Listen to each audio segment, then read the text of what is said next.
다시마의 흰가루 씻어내고 계신가요? 혹시 지금까지 다시마를 손질하실 때 표면에 붙어있는 흰가루를 보시고 이거 뭔가 더러운 건가 싶어서 물로 씻어내셨나요? 아니면 수세미로 문질러서 깨끗하게 제거하셨나요? 그렇게 하셨다면 오늘 이 영상을 꼭 끝까지 봐주셔야 합니다. 왜냐하면 여러분이 지금까지 버려왔던 그 흰가루가 실제로 병원 응급실에서 뇌압이 위험하게 올라간 환자에게 정맥주사로 투여하는 의약품과 동일한 물질이기 때문입니다. 이름이 바로 만니톨입니다. 오늘 저는 이 만니톨이 정확히 무엇인지, 우리 몸에서 어떻게 작용하는지, 그리고 어떻게 드셔야 효과적인지, 반면에 절대로 조심하셔야 할 분들은 누구인지, 이 모든 것을 오늘 이 영상 하나에 다 담아드리겠습니다. 안녕하세요. 내과 전문의 김현우입니다. 저는 지금까지 수십 년간 내과 임상 현장에서 환자들을 진료해왔습니다. 당뇨, 고혈압, 신장질환, 심장질환, 부종, 전해질 불균형 등 다양한 질환을 가진 분들을 매일 만나면서 느끼는 것이 있습니다. 그것은 바로 우리가 매일 먹는 음식 안에 의외로 강력한 의학적 성분들이 들어있다는 사실입니다. 그런데 대부분의 분들이 그 사실을 모르고 계십니다. 심지어 오히려 그 성분을 제거하고 드시는 경우도 있습니다. 다시마의 흰가루가 바로 그 대표적인 예입니다. 오늘 이 영상을 통해서 여러분의 식탁이 조금 더 건강해지기를 진심으로 바랍니다. 그럼 먼저 만니톨이 정확히 무엇인지부터 이야기해드리겠습니다. 만니톨, 영어로는 만니톨이라고 씁니다. 이것은 당알코올의 일종입니다. 당알코올이라는 말이 좀 생소하실 수 있는데 쉽게 말씀드리면 설탕과 비슷한 구조를 가지고 있지만 우리 몸에서 일반 설탕처럼 완전히 흡수되지 않는 물질입니다. 자연계에서는 다시마, 버섯, 샐러리, 당근 같은 식물에 자연적으로 존재하고 있습니다. 그 중에서도 다시마에 특히 많이 함유되어 있습니다. 다시마 건조 중량의 약 10%에서 20%가 만니톨이라는 연구 결과가 있을 정도입니다. 그러니까 여러분이 그동안 씻어서 버리셨던 그 흰가루의 정체가 바로 이 만니톨입니다.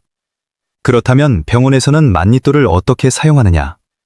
병원에서는 만니톨을 주로 삼투성 이뇨제로 사용합니다.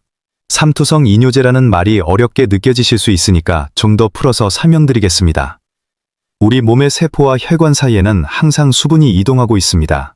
이 수분의 이동 방향은 농도 차이에 의해 결정됩니다. 농도가 낮은 쪽에서 높은 쪽으로 수분이 이동하는데 이것이 바로 삼투압의 원리입니다. 만니톨을 혈관으로 투여하면 혈액의 삼투압이 높아집니다. 그러면 뇌나 다른 조직에 있던 수분이 혈관 쪽으로 끌려 들어옵니다. 그 수분은 결국 신장을 통해 소변으로 배출됩니다. 이런 방식으로 만니톨은 뇌에 물이 차서 압력이 높아진 상태, 즉 뇌부종 환자에게서 뇌압을 빠르게 낮추는 데 사용됩니다.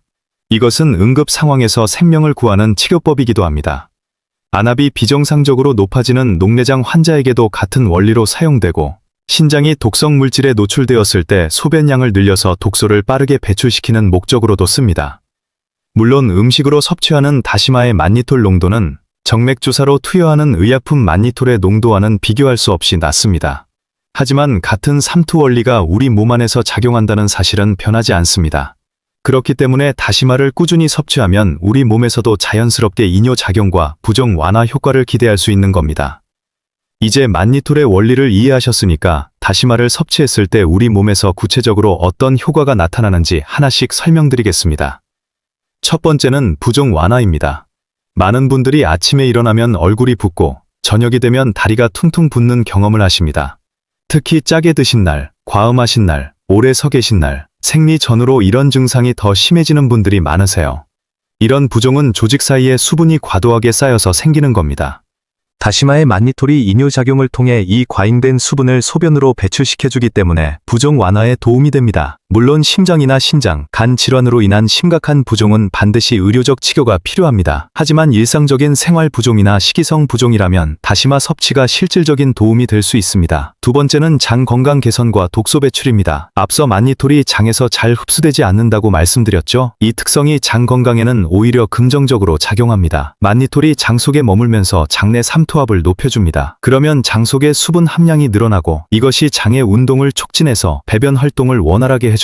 변비로 고생하시는 분들에게 다시마가 도움이 된다는 말씀을 많이 들어보셨을 텐데 바로 이 원리 때문입니다. 또한 장 운동이 활발해지면 장 속에 정체되어 있던 노폐물과 독소들도 함께 빠져나가게 됩니다. 세 번째는 다시마 자체의 영양학적 가치입니다. 만니톨 외에도 다시마에는 우리 몸에 꼭 필요한 미네랄들이 풍부하게 들어있습니다. 칼슘은 뼈와 치아 건강을 지켜주고 마그네슘은 근육 이완과 신경 안정에 관여합니다. 철분은 빈혈 예방에 중요하고 칼륨은 나트륨을 몸 밖으로 내보내는 역할을 역할을 해서 혈압 조절에 도움을 줍니다. 그리고 알긴산이라는 성분은 장 속에서 콜레스테롤과 중금속을 흡착해서 함께 배출시키는 역할도 합니다. 또한 다시마에는 후코이단이라는 성분도 들어있는데 이 물질은 현재 항암, 항바이러스, 면역 조절 기능과 관련해서 활발하게 연구가 진행되고 있는 성분입니다. 아직 임상적으로 확정된 치료 효과를 말씀드리기는 이르지만 관심 가져볼 만한 성분인 것은 분명합니다. 여기까지 들으시고 그럼 다시마를 엄청 많이 먹어야겠다고 생각하신 분들 잠깐 멈춰주세요. 내과 의사로서 저는 이 부분을 절대로 빠뜨릴 수가 없습니다. 다시마가 아무리 좋아도 반드시 조심하셔야 하는 분들이 계십니다. 첫 번째로 이뇨제를 복용 중이신 분들입니다. 고혈압이나 심부전, 심장질환으로 인해 프로세미드 또는 히드로클로로치아직 계열의 이뇨제를 처방받아 드시는 분들이 계십니다. 이런 분들이 다시마를 과다 섭취하시면 이뇨 효과가 2배, 3배로 겹쳐서 작용하게 됩니다. 그러면 몸에서 소변으로 수분과 전해질이 과도하게 빠져나가게 되고 그 결과로 저나트륨 혈증이나 저칼륨 혈증이 올 수 있습니다. 나트륨과 칼륨은 우리 심장이 정상적으로 뛰는데 핵심적인 역할을 하는 전해질입니다. 이 수치가 급격히 떨어지면 극심한 피로감, 근육경련, 심한 경우에는 심장 부정맥까지 이어질 수 있습니다. 그러므로 이뇨제를 드시는 분들은 다시마 섭취량에 대해 반드시 처방 의사와 상담하신 후 결정하셔야 합니다. 두 번째로 갑상선 기능 항진증 환자분들입니다. 다시마에는 요오드가 매우 풍부하게 들어있습니다. 요오드는 갑상선 호르몬을 만드는데 꼭 필요한 재료입니다. 정상적인 갑상선 기능을 가진 분들에게는 적당한 요오드 섭취가 전혀 문제가 되지 않습니다. 그런데 이미 갑상선이 과활성 상태인 갑상선 기능 항진증 환자분들이 요오드가 풍부한 다시마를 과도하게 섭취하게 되면 갑상선 호르몬 분비가 더욱 자극을 받아서 증상이 악화될 수 있습니다. 심계항진, 체중 감소, 손떨림, 불안감 같은 증상이 심해질 수 있습니다. 반면에 갑상선 기능 저하증 환자분들은 소량의 다시마를 꾸준히 드시는 것이 오히려 도움이 될 수도 있습니다만 이 경우도 반드시 담당 의사의 지도하에 드셔야 합니다. 세 번째로 신장 기능이 떨어진 분들입니다. 신장이 정상적으로 기능하지 못하는 만성 신장질환 환자분들의 경우 칼륨 배출이 잘 되지 않아서 혈중 칼륨이 쌓이는 고칼륨 혈증 위험이 있습니다. 다시마에는 칼륨이 풍부하기 때문에 이런 분들이 다시마를 많이 드시게 되면 혈중 칼륨 농도가 위험한 수준까지 올라갈 수 있습니다. 이건 역시 심장 기능에 직접적인 영향을 줄 수 있는 문제입니다. 신장 관련 질환이 있으신 분들은 다시마 섭취 전에 반드시 담당 선생님과 상의하셔야 합니다. 이제 다시마를 제대로 보관하고 조리하는 방법을 알려드리겠습니다. 가장 먼저 강조하고 싶은 것은 절대로 물로 씻지 마시라는 겁니다. 이것이 오늘 영상에서 제가 드리고 싶은 가장 핵심적인 실용적 조언입니다. 다시마 표면의 흰가루는 만니톨이 건조 과정에서 결정화되어 표면으로 올라온 것입니다. 이것을 물로 씻어내면 만니톨뿐 아니라 다시마의 감칠맛을 내는 글루탐산 성분까지 함께 사라집니다. 그러니 씻지 마세요. 혹시 먼지나 이물질이 눈에 보여서 찜찜하신 분들은 젖은 행주나 키친타올로 표면을 가볍게 닦아내는 정도로만 하시면 됩니다. 이렇게 하면 이물질은 제거하면서 만니톨과 글루탐산은 그대로 보존할 수 있습니다. 보관 방법도 중요합니다. 다시마는 습기에 매우 약합니다. 습기를 머금으면 만니톨이 녹아서 끈적해지고 곰팡이가 생길 위험도 있습니다. 구입하신 다시마는 밀폐용기나 지퍼백에 넣어서 서늘하고 건조한 곳에 보관하세요. 냉장 보관도 가능하지만 반드시 밀폐 상태를 유지하셔야 합니다. 냉장고 안에도 습기가 있기 때문에 밀폐하지 않으면 오히려 빨리 상할 수 있습니다. 다시마 국물을 우리는 방법을 알려드리겠습니다. 먼저 냄비에 찬물을 준비하시고 다시마를 넣으세요. 찬물에 넣는 것이 중요합니다. 찬물에서 천천히 성분이 우러나는 과정이 글루탐산과 만니톨을 가장 효과적으로 추출하는 방법이기 때문입니다. 그 상태로 20분에서 30분 정도 그냥 두세요. 찬물에 담가두는 것만으로도 상당한 양의 성분이 우러납니다. 그런 다음 중불로 서서히 가열하시는데 이때 절대로 끓이시면 안 됩니다. 물 표면에서 기포가 막 올라오려는 순간, 즉 끓기 직전에 다시마를 건져내세요. 온도로 말씀드리면 대략 60도에서 70도 사이입니다. 왜 끓이면 안 되냐고요? 다시마에는 알긴산이라는 끈끈한 점성 물질이 있는데 이것이 고온에서 과도하게 용출되면 국물이 탁해지고 미끈미끈한 식감이 되어서 맛이 떨어집니다. 그리고 일부 열에 약한 성분들도 파괴될 수 있습니다. 다시마를 건져낸 맑은 국물, 이것이 바로 만니톨과 글루탐산이 온전히 살아있는 최고의 다시마 육수입니다. 이 국물로 된장국을 끓이시거나 밥 지을 때 물 대신 사용하시거나 각종 찌개의 베이스로 활용하시면 됩니다. 하루 적정 섭취량도 말씀드리겠습니다. 건다시마 기준으로 하루 5g에서 10g이 적당합니다. 이것을 국물로 환산하면 하루 한두 컵, 약 200ml에서 400ml 정도입니다. 이 정도 양이면 만니톨과 미네랄의 혜택을 누리면서도 과다 섭취로 인한 부작용은 피할 수 있는 양입니다. 매일